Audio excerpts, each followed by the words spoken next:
Tired of expensive money transfers? Let's dive into how to sign up for Taptap Send in the US and start sending money quickly and affordably. First, make sure you've downloaded the Taptap Send app from either the App Store or Google Play Store. Open the app when you are ready. On the initial screen, you'll be prompted to create an account. You will need to enter your full name, a valid email address, and your phone number. Double-check all the information. Once you've entered your phone number, you will receive a verification code via SMS. Input this code in the designated field within the app.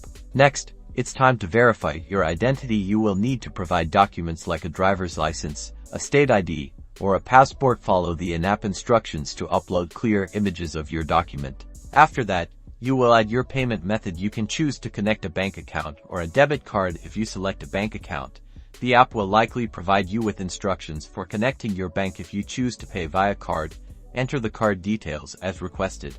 Now, creating and completing the money transfer, you'll enter the recipient's information, choosing their country and currency, as well as the amount you wish to send. You can also view the amount the recipient will receive. Review your transfer details carefully to be sure the sending amount and the recipient is correct. Confirm and start sending money. Congratulations! You've successfully sent your money. It is that easy with Taptap Send.